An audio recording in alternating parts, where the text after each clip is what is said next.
আজকে এমন একটা সময়ে তিনি চলে গেলেন যখন তাকে সবচেয়ে বেশি প্রয়োজন ছিল, যখন গণতন্ত্রের উত্তরণের জন্য আমরা একটা নির্বাচনের দিকে জাতি যাচ্ছে, যখন সমস্ত জাতি তৈরি হয়েছে নির্বাচন করে একটা গণতান্ত্রিক ব্যবস্থাকে প্রতিষ্ঠিত করবে, সেই সময় তিনি আমাদেরকে ছেড়ে চলে গেলেন।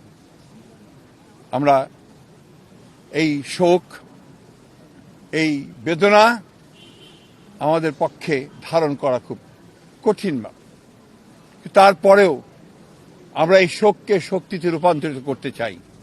আমরা দেশনেত্রীর নির্দেশিত যে পথ, সেই পথকে অনুসরণ করে বাংলাদেশের গণতন্ত্রকে আমরা একটা প্রাতিষ্ঠানিক রূপ দিতে চাই এবং সেই পথকে লক্ষ্য করে আমরা আগামী নির্বাচনে অত্যন্ত সুষ্ঠু অবাধ নির্বাচন অনুষ্ঠানের মধ্য দিয়ে বাংলাদেশে গণতন্ত্র প্রতিষ্ঠা করতে চাই। সেই নেত্রী আজকে অসংখ্য লক্ষ কোটি মানুষকে কাঁদিয়ে চলে গেছেন। আগামীকাল তার জানাজা অনুষ্ঠিত হবে, দাফন হবে। জানাজার জন্য আমরা স্থায়ী কমিটি সিদ্ধান্ত নিয়েছি যে আগামীকাল দুপুর 2টায় পার্লামেন্ট ভবনের দক্ষিণ প্লাজায় যে মাঠ এবং বাণিজ্য অ্যাভিনিউ, এই পুরো অংশ জুড়ে আমাদের নেত্রীর জানাজা অনুষ্ঠিত হবে। এই জানাজা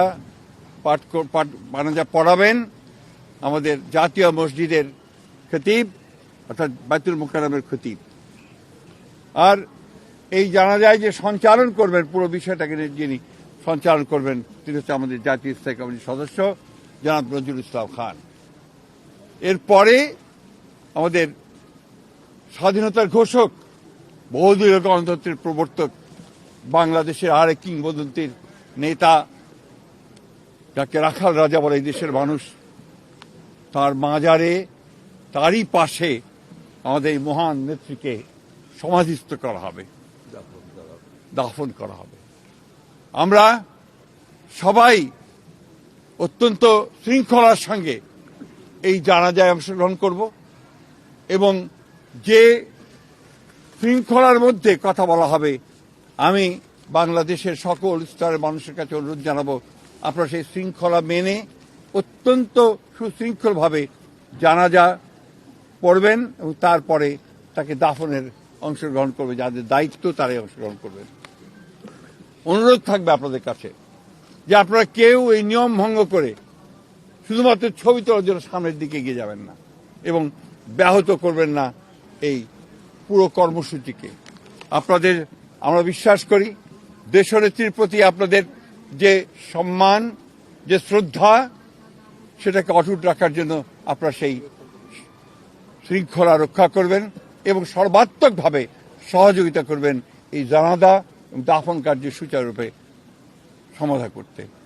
সব শেষে আবারও পরম করুণাময় আল্লাহ তাআলার কাছে এই দোয়া চাই যে আল্লাহ তাআলা তাকে যেন বেহেশত নসিব করেন।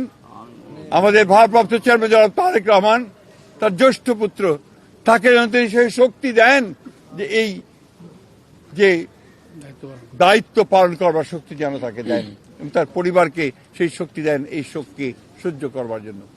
আসুন আমরা আজকে সবাই এই শোককে শক্তিতে রূপান্তরিত করে বাংলাদেশ জাতীয়তাবাদী দলকে একটা অপ্রতিরোধ দল হিসেবে গড়ে তুলি, বাংলাদেশকে সত্যিকার অর্থেই একটা গণতান্ত্রিক রাষ্ট্র হিসেবে আমরা প্রতিষ্ঠিত করি।